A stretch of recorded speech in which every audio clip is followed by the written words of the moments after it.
Hello everyone, it's Emma and welcome back to my channel and welcome back to a long overdue Q&A. I think you guys said you wanted to see one once a quarter, but I don't think I've done one since December. So I think if we can stick to 2 Q&As a year, we'll be sitting pretty good. Anyway, that's all we're going to be doing today is answering some questions.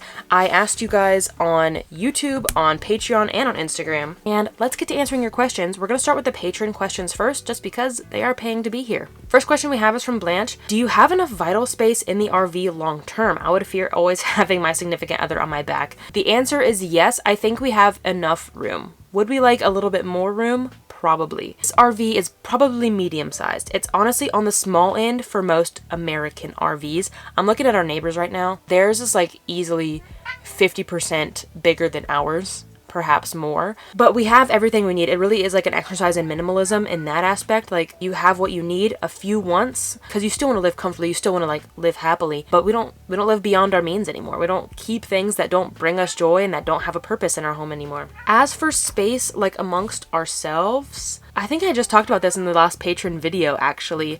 I've been pleasantly surprised that we haven't gotten sick of each other. Either of us, I don't think. If we need to, we'll put on headphones. One of us will sit in the living room, office, dining room, and one of us will sit in the bedroom, which is right there. So like, not huge spaces, but like if we need to get a break from each other, we'll just tune each other out. Also, now that it's really nice weather, we can go sit outside, and we've been taking Mochi out as well. That's been pretty cute. And then we also try to do our own things every now and then, especially now that we're working together. We're literally together 24/7, which, good news, we like each other. So, but like today, I'm filming and Dan's out mountain biking, and other stuff. We try to still like stick to our own hobbies and give each other some space when we need to. Miss M asks, would love to hear more about your decision to get married young and any advice you would have for newlyweds. So the decision to get married young was really the military, which is very common in the military, which can lead to a lot of problems for a lot of people, which is unfortunate. But the military will not keep you together unless you're married. That's why they kind of force the hand a little bit when it comes to young marriages. We were in a very serious point in our relationship. We knew we were going to get married like in a couple years. We had already been together for 4 years when we got married, which again, like, still young. We have been very fortunate enough to like grow as people together. I mean, imagine now thinking back to 18 and thinking, oh my gosh, could I have gotten married? No, probably not. Should I have gotten married? I'm not gonna say no, but like, you know, people change, people grow, we've learned things, totally different people than we were at 18, which is great. But the good news is we have developed and grown together in like our political views, our religious views, our activities, our hobbies, even those have changed since we were young. Yeah, it was really the military saying like, well, you better get married now or have fun ever seeing each other again, because we're both going to be active duty military. Dan was stationed in Japan, and I'm like, what are the odds I get there without getting married? Who knows how long we'll be apart if we don't get married. We already did long distance almost 2 years while being married. That was pretty crazy. Anyway, what advice would I have for newlyweds? Communication. This is me. I'm terrible at it. Always assume people know what I'm thinking. Don't just assume someone knows what you're thinking. Don't just assume someone is gonna do something that you want them to do. I guess on the other side of communication too, communicate, but also like communicate, listen, and listen intently. Don't just listen to respond. Don't just listen from your point of view. Try to imagine the other person's point of view and literally put yourselves in their shoes to understand all the perspectives going on. Okay, Kelly asks, can you talk about advertising outreach for environmental groups? I'm interested in starting a group, but I'm not sure how to reach out to people in my community. Social media is great. Just because like keywords. If it was like during COVID and I was bored, I started a Zero Waste Okinawa Instagram page just to give like little tips and like how to be zero waste on our little island. The keywords are there, like, because when I moved to Okinawa, I was the one searching Zero Waste Okinawa. So when someone is eco-friendly and in your area and they're looking for groups, they'll be able to find you via social media. Plus, social media is free.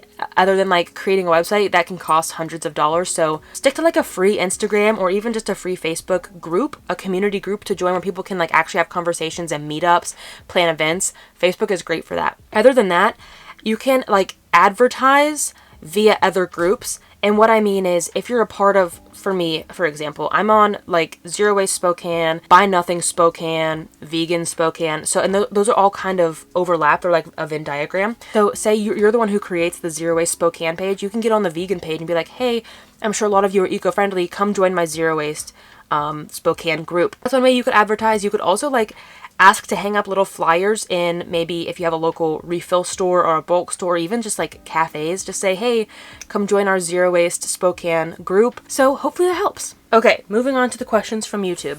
What are some daily tasks, chores, routines that are easier in an RV and which ones are definitely harder? Cleaning as a whole is just easier. Just because now, instead of cleaning 2,500 square feet, I'm cleaning 250 square feet. So what is that? A tenth of the space we have to clean. It used to take me like half an hour to sweep our entire house, like with a vacuum too. It was a long task because that's a lot of floor space. But now it takes me 5 minutes with a broom too. So that's cool too. Now I'm using less energy to sweep the house. I think Dan would also agree, just cleaning the other surfaces, because I do the sweeping and the litter and then he like wipes the surfaces down. It's really just this small area. Oh, I didn't realize you could see the pile of dishes back there. It's life. He just wipes down this surface, the stove, inside the sinks, the bathtub, and then the little tiny countertop. We barely have a countertop in the bathroom. And it takes us about... Mochi! No! You probably could see her making her escape while I was watching that.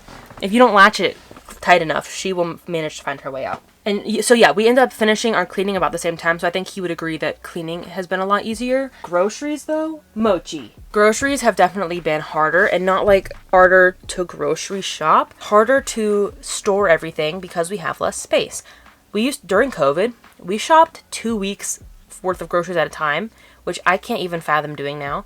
In Vegas, we shopped 1 week's worth of groceries at a time just because, you know, the way capitalism works, you don't have free time until your weekends. So your weekends are your chore days, which means weekends are the days we go to the grocery. But now, we don't have room for a week's worth of groceries. Our fridge is to capacity right now, and we couldn't even...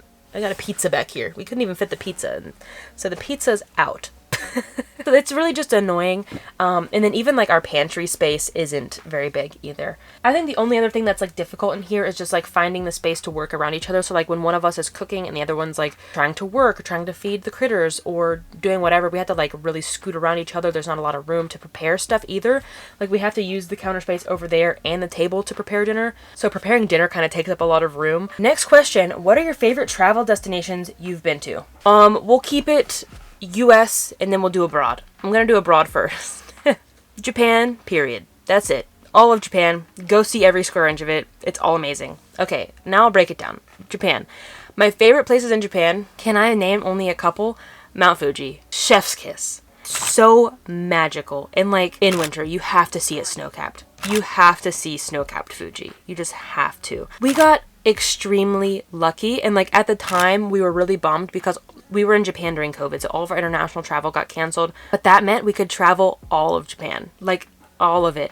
So we got to go see mainland Japan with no tourists, just the locals. And that was just so lucky because I've seen videos already. Japan is getting so crowded again because it's such a hot tourist destination. But Fuji in the winter, I'm not going to list any big cities. The major ones, like Tokyo, Kyoto, Osaka. Osaka's pretty cool. Or was it Kyoto? They're basically the same city. Don't come for me. But honestly, Tokyo, unless you're like really big into nightlife and partying and that kind of scene, skip Tokyo. If you're into more like small city vibes, Hiroshima, Nagasaki. Also, of course, the history and the culture there and learning about World War II from their perspective. So that part was amazing. And then just all of Japan. Their public transportation, unmatched. Unmatched. We only rented a car, I think, twice in Japan because we didn't need to get cars any other time unless we were going to like little tiny mountain towns. Speaking of Nikko, go to Nikko. So cute. We went there twice. Love it. That was our first mainland destination. Oh my gosh, it was. It was our first and our last. That's so special. I didn't realize that till right now. And then Shirakawa, very cute. Those are my favorite places in Japan. So my favorite big cities and my favorite like little mountain towns. That's basically all I can recommend abroad. Okinawa, I forgot Okinawa. Sorry, I'm like all over the place today. I adore Okinawa. If you're gonna be in Japan, you might as well go because like the airfare down there is very cheap and it's such a unique experience. So like biodiverse, a completely different culture, the music there, the food there, it's so different than the mainland Japan, and that's because they used to be their own country, their own people group. They still are. But my advice for Okinawa, go to Okinawa and then leave Okinawa. Leave the main island. Okinawa is the whole archipelago. So go, my favorite island, Ishigaki. You can't beat it. Ishigaki and Zamami was my other favorite. Zamami is very easy. It's only like a 40-minute ferry from Naha, but Ishigaki is about another hour flight after Okinawa. So those are my Japan travel hotspots. We went to Thailand. That was 2019, and that was like before we were really good at traveling, but I really loved Chiang Mai. Bangkok was insane. So crazy. It was so much fun, but like Chiang Mai still, and this is why I recommended what I did in Japan too. It's like a bigger city, but it still has that small town feel. It's more communal, like we met more people. It was obviously a little bit smaller, so like more walkable and everything, and I'm just not a big city person. And that's pretty much all the international travel I've done other than Vancouver, which I would recommend, especially for people under 25. We went there specifically because we couldn't rent a car in Canada, so they were very public transportation friendly, walkable, bikeable. So if you're looking for a travel destination with that stuff, Vancouver was great. Plus Canada, amazing. US travel spots, they're mostly national parks. We don't really like vacation like normal Americans. Like we don't go to the beach or cities or anything. We like go out in the middle of nowhere and hope that we don't see anybody. So Yosemite, you can't beat it. Plus, like, it's pretty easy to get to. There's lots to do no matter what your skill level is or interests are. And it's just an amazing natural wonder. And then while you're right there, you might as well go to Kings Canyon and Sequoia and go see some big trees. I love trees, so I'll recommend that. Don't go to Vegas. I guess I have an anti-recommendation. I hate Vegas. If you missed out somehow too, I lived there for 2 years. It's big and gross. Other spots, Cottonwood Lakes is a pretty underrated spot, I think, because it's in the Sierra. And most people go to like Mount Whitney, Yosemite, but like the Cottonwood Lakes, we didn't like see anybody. It was amazing. Grand Canyon, if you're looking for a hike, go to the Grand Canyon and do the rim to rim, and an incredible hike. That's basically it. Not basically it. Those are my top recommendations. Because yeah, we don't really do like touristy things. Anyway, hope that helps. What are you doing after you get out of the Air Force? I don't know. Hopefully this. My absolute goal is to do what I do online full time.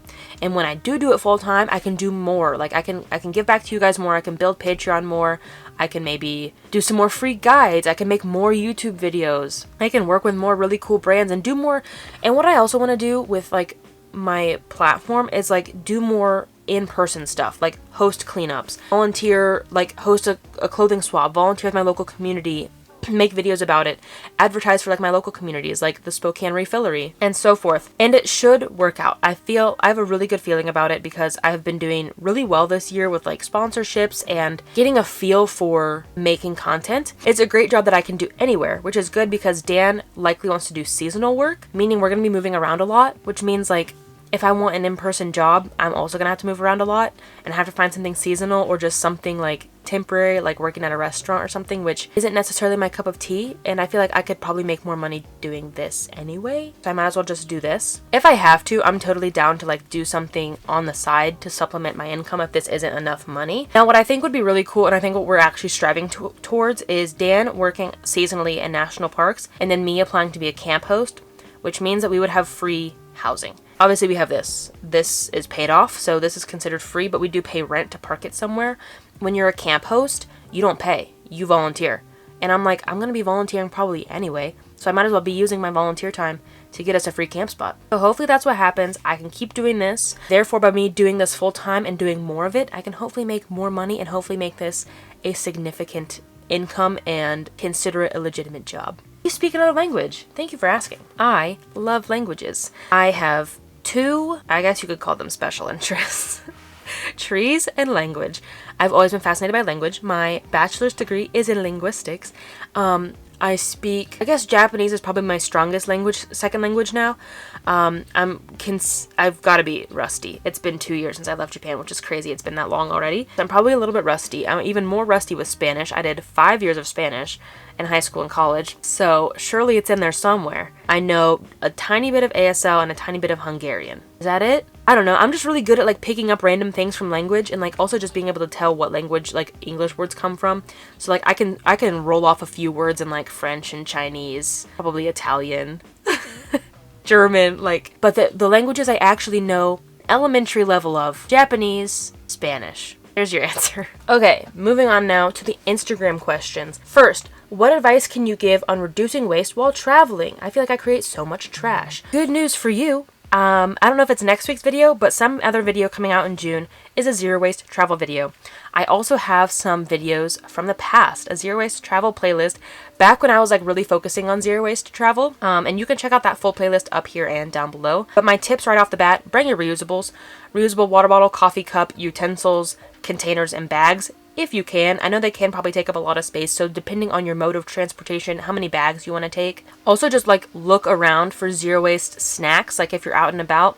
So fruit, and vegetables are always a great option. But if you're not looking for that, just the things that create the least amount of waste. So like a sandwich might just be packaged in one little plastic container versus a bag of candy that's all individually wrapped, for example. You might not be able to do it perfectly, but you can reduce your amount of waste. And at the end of the day, just remember, you only have access to what you have access to. You can only do what you can with what you have. So when we were traveling around the mainland Japan, and our only option was to stop at convenience stores and get onigiri from a 7-Eleven for dinner. Like, that was our dinner, and our only dinner option was a lot of plastic.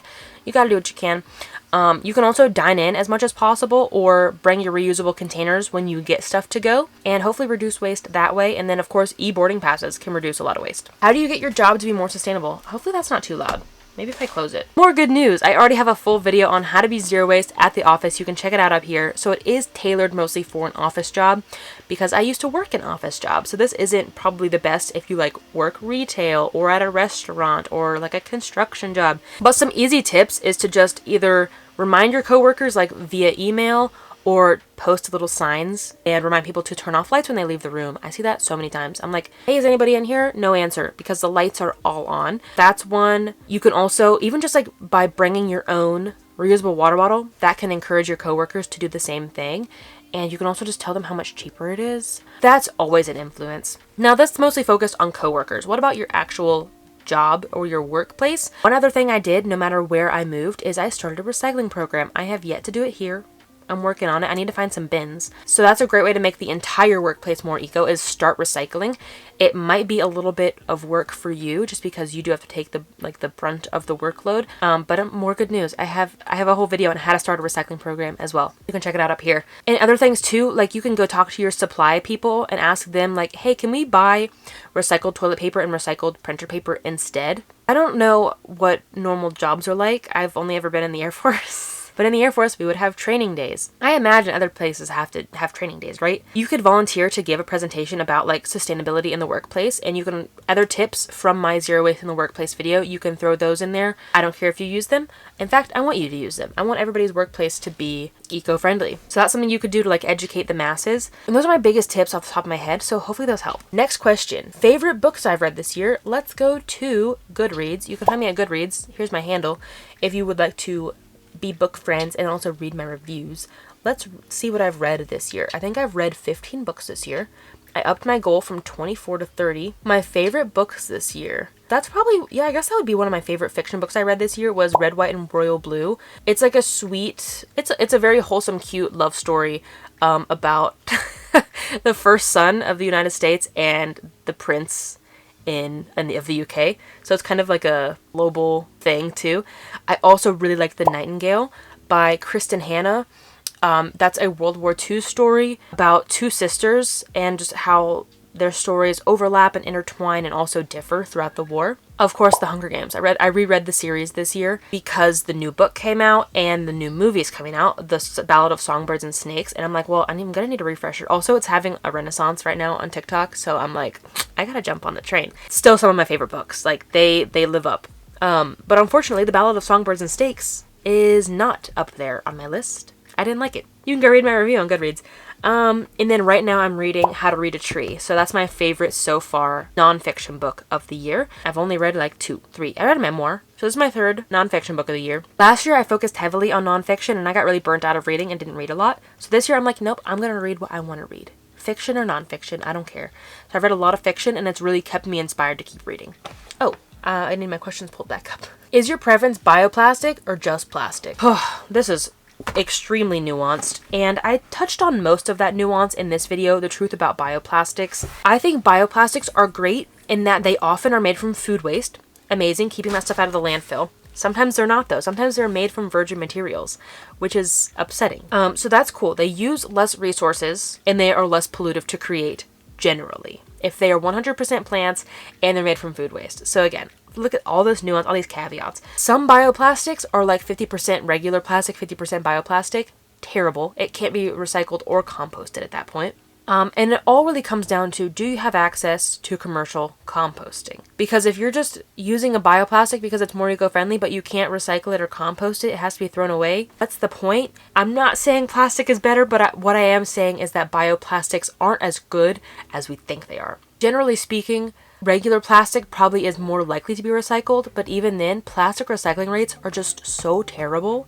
No matter the number too, like plastics number 1 and 2 are the most commonly recycled. Plastics number 4 through 7, probably never recycled. I try to avoid all at all costs. When I do have the choice, I opt for bioplastic, and the only thing that we buy in bioplastic is dog poop bags, just because we don't really consume a lot of plastic anyway, and the plastic we do consume is like at a general store. It isn't going to have the option to be one or the other. Things like, we have some bagels up there, we buy a lot of fruit in plastic. What else? That's kind of it. We've been doing pretty good about reducing our plastic. But anyway, all that to say, we shop at our regular store. Even like our more eco-friendly grocery stores, like our local one here is Huckleberry's, they don't offer the option like, oh, do you want your grapes in a bioplastic bag or a plastic bag? So you gotta do what you can. Long story short, they both kind of suck. Unless you have access to commercial composting. And it's 100% plants. Like, you have to have both. Because if it's like partial plants, partial plastic, and you're putting that in your commercial compost, you're putting microplastics in your compost. Very nuanced. Check out that video. If I don't answer all your questions in that video, leave your answers in the comments on that video, and I can make a follow-up, because this is a very important topic. And the last question, we're ending with a good one. What keeps me inspired despite bad news? Here's Mochi. What keeps me inspired is, just other people, really. Having a community, even if it is just online. I don't really have like any eco-friends in person, but like following people who spread good news, keeping you motivated in that way, taking breaks so that you don't burn out. So like what I do, I read, like I already talked about, and I'm playing Tears of the Kingdom right now. Brand new Zelda game. Well, brand new when I'm filming this. So taking breaks, turning off social media when you need to, take a mental break in that aspect as well, even if you can't take a physical break at the moment. And then just, I see so many videos too about young people and old people both really inspire me.